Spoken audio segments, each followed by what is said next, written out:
Shri Manoj Kumar ji Jha, 5 minutes.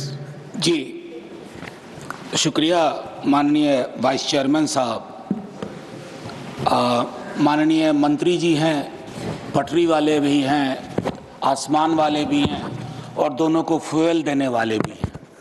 3 महत्वपूर्ण महकमा हमारे समक्ष प्रायोजक हैं cancer healer centre, new beginning, हाजिर है।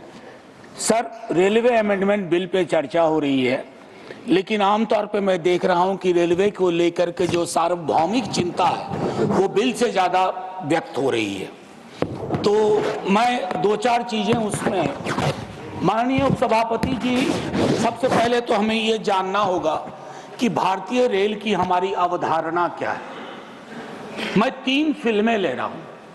पाकीज़ा, जिसमें ट्रेन बोलती है, आप पाकीज़ा में बार बार ट्रेन का सीक्वेंस आना वो कई चीजों के प्रतीक के रूप में इस्तेमाल हुआ है। दूसरा, गमन, माइग्रेशन की पूरी पीड़ा, और मैं उस क्षेत्र से आता हूं जहां की ट्रेनों के नाम वहां के हालात बयान करते हैं। श्रम शक्ति, श्रमजीवी, जनसाधारण। वंदे भारत अभी तक हमारी किस्मत में आया नहीं है। मैं कुछ बातें, माननीय उपसभापति महोदय, और एक फिल्म है कूली, उसके भी क्या निहितार्थ थे हम सब वाकिफ हैं। तो भारतीय रेल के साथ कम से कम इस सदन में कई लोग ऐसे होंगे जिनके जीवन के उतार चढ़ाव के साथ भारतीय रेल का ताल्लुक रहा है। मैं उनमें से एक हूं।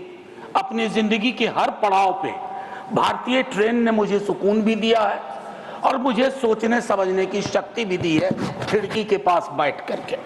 माननीय उपसभापति महोदय, ये कोइंसिडेंस नहीं है कि आज मैं सुबह बाहर अपने घर के खड़ा था, कूली मोर्चा के साथी आए और उन्होंने अपनी चिंताएं मेरे समक्ष कही। हम सब ने कुंभ का बहुत जिक्र किया। प्रयागराज स्टेशन पे जो पारंपरिक रूप से काम करने वाले कुली थे, उनको दरकिनार करके आउटसोर्सिंग की गई। पूरा दस्तावेज है सर, सौंप भी दूंगा। कुलियों को लेकर के मेरे पास इसलिए भी संभवतः आए होंगे क्योंकि लालू जी के कार्यकाल में कुली वर्ग को जो सुविधाएं दी गई वो महत्वपूर्ण है, याद करना। बाकी नव उदारवाद ने कई प्रस्थापनाएं बदल दी हैं। लोकल पर वोकल की हम बात करते हैं, कुल्हड़ को हमने आखिरी सलाम करके किनारे कर दिया। कुछ चीजें जो मैं कहना चाहूंगा, मैं माननीय मंत्री जी से कहूंगा, do we really require 100% electrification? क्या ये हमारे लिए सबसे बड़ी प्राथमिकता हो? उस रूट पे भी इलेक्ट्रिफिकेशन जहां दिन में सिर्फ एक गाड़ी चलती है यहां से वहां, और मढ़ौरा में जो डीजल इंजन बन रहा है जिसकी कोडल लाइफ 30 ईयर्स है, उसका क्या होगा? अभी भी मढ़ौरा में निर्माण हो रहा है। माननीय मंत्री जी से ब्यूटिफिकेशन पे बहुत खर्च हुआ, अच्छा लगता है, लेकिन एंड यूजर को क्या हासिल हो रहा है खूबसूरत चमचमाती स्टेशन से? क्योंकि मैं देख रहा हूं सर, प्रीमियम ट्रेनों पे जो प्रीमियम है सरकार का, वो बाकी ट्रेनों को नहीं है सर। हाल में मैं तमिलनाडु एक्सप्रेस से गया था। माननीय मंत्री जी से मैंने एक दिन लाइटर वेन में आग्रह किया था कि आप अपना प्रशासनिक अमला लेके विजिट मत करो, वेश बदल करके उन ट्रेनों में जाइए।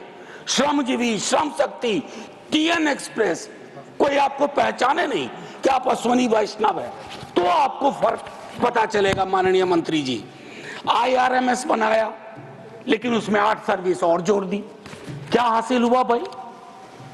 पुनर्विचार करिए, कुछ फैसले अगर बदलने पड़े। अब इसमें 8 नई सेवाएं हैं। 4 वर्षों से चल रहे सर्विस निगोशिएशन का कुछ हासिलात नहीं हुआ। मेरा मानना है कि पहले का जो रेलवे का था कि 5 बोर्ड मेंबर्स बोर्ड में जो अपना अपना डोमेन नॉलेज लेके आए, उनको उसको बहाल किया जाए। मैनुअल कपलिंग अभी भी क्यों हो रही है कोचेज एंड वैगन्स में, जिससे मौत की आशंकाएं रहती हैं? क्या हम इस परिपाटी को खत्म नहीं कर सकते? हम तो खैर क्या कहूं, शिकायत भी नहीं कर सकता। सीवेज में उतर के मरने वाले के लिए आज तक सिवाय आंकड़ों में जोड़ने के हमने कुछ नहीं किया।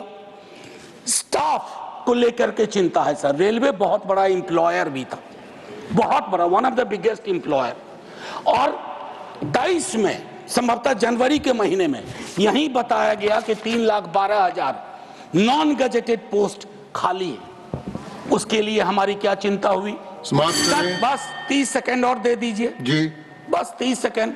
भारतीय रेल के भविष्य का सवाल है, हमारा भी भविष्य जुड़ा हुआ है। और सेफ्टी को लेकर के मेरे कई साथी बोल चुके हैं, मैं उस पर टिप्पणी सिर्फ इतना करना चाहता हूं कि जब कवच की चर्चा हुई, हमने बहुत सारे विजुअल्स देखे, बहुत तरह की बातें देखी, लेकिन उसके बावजूद अगर इस प्रकार की दुर्घटनाएं होती हैं, जैसे उसके लिए एक अकाउंटेबिलिटी मैकेनिज्म, अक्सर हम देखते हैं कि भगदड़ भी हुई यहाँ न्यू दिल्ली रेलवे स्टेशन पे, खबरें आई कि सीसीटीवी ऑफ कर दिए गए। हमें चिंता इस बात की होती है कि लोग ना जान जाए, बस बगैर इसके कि किस प्रकार हम इस तरह की चीजों को करें।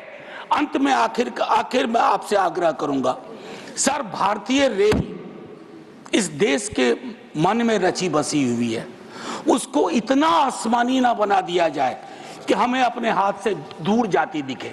वंदे भारत से कोई विरोध नहीं सर, बहुत चलाइए वंदे भारत, लेकिन जो आपकी पुरानी ट्रेन थी जिसमें 80% आबादी आज भी सफर करती है, उन ट्रेनों की क्या हालत है उस पर भी विचार धन्यवाद, करें। समाप्त शुक्रिया करें। सर, जय हिंद। प्रायोजक हैं cancer healer centre, a new beginning.